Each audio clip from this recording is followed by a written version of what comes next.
Raj Rani, the SD Vidya school Ambala cantt.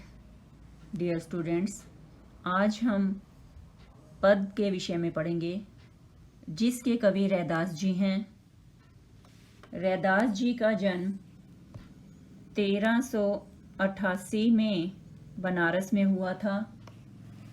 वे मूर्ति पूजा और तीर्थ यात्रा जैसे कामों के विरोधी थे। वे हृदय की सच्ची अनुभूति, आपसी सद्भाव और भाईचारे को ही अपना सच्चा धर्म मानते थे। बच्चों, उन्होंने अपनी रचनाओं में सरल ब्रज भाषा का प्रयोग किया है। बीच बीच में अवधी, राजस्थानी और खड़ी बोली का भी प्रयोग है। उनके द्वारा रचित 40 पद सिखों के पवित्र धर्म ग्रंथ गुरु ग्रंथ साहब में भी शामिल किए गए हैं।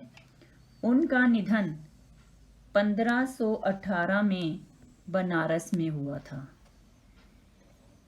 इस कविता में रैदास जी के 2 पद लिए गए हैं। पहले पद में कवि ने अपने आराध्य को याद करते हुए उनसे अपनी तुलना की है। उनका मानना था कि प्रभु किसी मंदिर मस्जिद में नहीं अपितु उनके अपने मन में निवास करते हैं। जबकि दूसरे पद में उन्होंने भगवान की अपार उदारता, कृपा, दयालुता और समानता के भाव का वर्णन किया है कि कैसे भगवान नीच कुल के लोगों को भी, भक्तों को भी ऊंचा सम्मान दिला सकते हैं। बच्चों, अब हम पहले पद के विषय में पढ़ेंगे। पहला पद, अब कैसे छूटे राम नाम रट लागी। रैदास जी कहते हैं कि मेरे मन में भगवान राम के नाम की रट लागी, अर्थात आदत सी पड़ गई है, वो अब कैसे छूट सकती है। उनके मन में भगवान के नाम को लेने की आदत पड़ गई है। दिन रात वे भगवान की भक्ति में लीन रहते हैं। रैदास जी भगवान के परम भक्त बन चुके हैं। अपनी भक्ति को दिखाने के लिए उन्होंने ये उदाहरण देकर हमें समझाया है। प्रभु जी तुम चंदन हम पानी, जाकी अंग अंग बास समानी। हे प्रभु जी, तुम चंदन हो और मैं पानी हूँ। जिसकी, जाकी मीन्स जिसकी, बास सुगंध, अंग अंग में, समानी का मतलब है समा गई है। हे प्रभु, जिस प्रकार चंदन के संपर्क में आने से पानी में भी उसकी सुगंध हो जाती है, उसी प्रकार से हे प्रभु, मैं आपकी भक्ति में इतना लीन हो चुका हूँ कि मेरे तन मन में तुम्हारे प्रेम की सुगंध समा गई है। प्रभु जी, तुम घन वन हम मोरा। घन, घने बादल, वन का मतलब वन है, और मोरा मोर। जैसे चितवत चंद चकोरा, चितवत देखता है और चकोरा चकोर पक्षी, और चंद में चंद्रमा। रैदास जी कहते हैं कि हे प्रभु जी, तुम घन का मतलब है काले बादल हो, और मैं जो है वन में रहने वाला मोर हूँ। जिस प्रकार बादलों को देखकर मोर नाचने लग जाता है, उसी प्रकार से मैं भी आपका दर्शन पाकर खुशी से मुग्ध हो उठता हूँ। जैसे चकोर पक्षी एकटक चंद्रमा की ओर देखता रहता है, उसी प्रकार से मैं भी हमेशा आपकी भक्ति में लीन रहता हूँ, आपके स्वरूप को ही निहारता रहता हूँ। प्रभु जी, तुम दीपक हम बाती, जाकी जिसकी ज्योति प्रकाश, बरे का मतलब है जलती है, दिन राती, दिन रात जलती है। हे प्रभु, तुम दीपक हो और मैं उसमें जलने वाली बत्ती हूँ। जिस प्रकार दीपक में बत्ती दिन रात जलती रहती है और उसका प्रकाश जो है फैलाती रहती है, उसी प्रकार तुम्हारे प्रेम की चमक दिन रात मेरे मन में समाई रहती है। प्रभु जी तुम मोती हम धागा।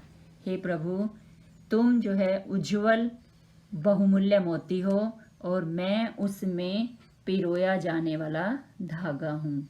अर्थात मेरा जो है तन मन तुम्हारे ही तरफ हमेशा लगा रहता है।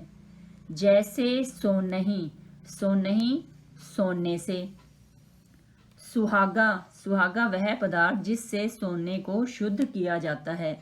जैसे सोने से सुहागा मिलकर उसको और निखार देता है, उसी प्रकार से मैं तुम्हारे संपर्क में आने से और प्रसन्न हो जाता हूँ और निखर उठता हूँ, मेरा मन खुश हो जाता है।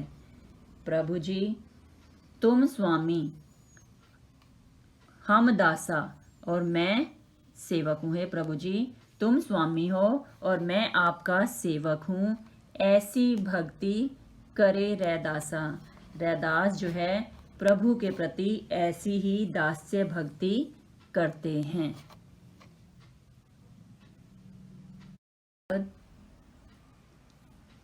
इसमें रैदास जी ने भगवान की दयालुता का वर्णन किया है।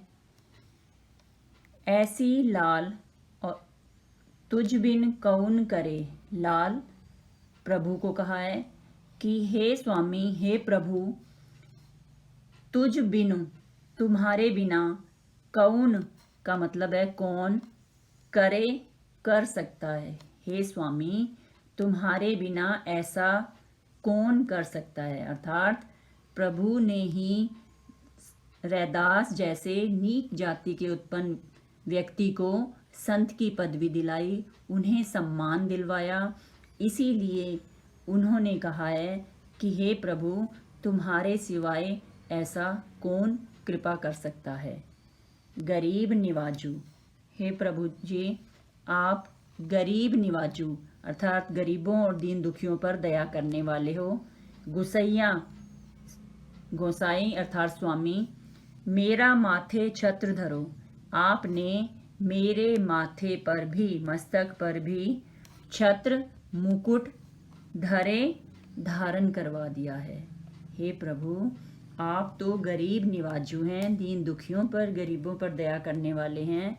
आपने मेरे मस्तक पर मुकुट धारण करवा दिया है, अर्थात इस संसार में मुझे सम्मान दिलवा दिया है। जाकी छोटी जगत कऊ लागे, तापर तुही ढरे।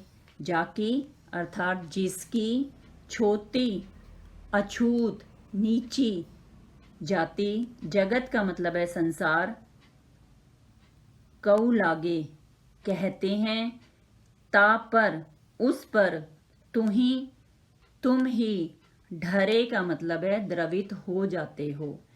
जिस को अछूत और नीची जाति का सारा संसार कहता है, उस पर भी हे प्रभु तुम ही द्रवित हो जाते हो, सम्मान दिलवाते हो। निचहों ऊंच करे मेरा गोविंद, काहू ते न डरे। रैदास जी कह रहे हैं कि भगवान जो हैं इतने दीन दयालु कृपालु हैं कि वो कुछ भी कर सकते हैं। वो नीच व्यक्ति को भी, नीच जाति में उत्पन्न व्यक्ति को भी उच्च करे, ऊंचा सम्मान दिलवा सकते हैं। मेरा गोविंदु, गोविंदु यानी कि प्रभु, काहू ते न डरे, ऐसा करते हुए किसी से भी नहीं डरता। मेरा जो भगवान है कुछ भी करने में समर्थ है, वो नीच को भी ऊंचा सम्मान दिलवा सकता है और ऐसा करते हुए वो कभी भी किसी से भी नहीं डरते। अब उन्होंने इनके उदाहरण दिए हैं कि इनको नीची जाति में उत्पन्न होने के कारण लोग अछूत समझते थे, लेकिन प्रभु ने इन सभी को ऊंचे संत की पदवी दिलवा दी। प्रभु की भक्ति के कारण ही ये सब जो है तर गए। नामदेव, कबीर, त्रिलोचन नामदेव जी के गुरु थे।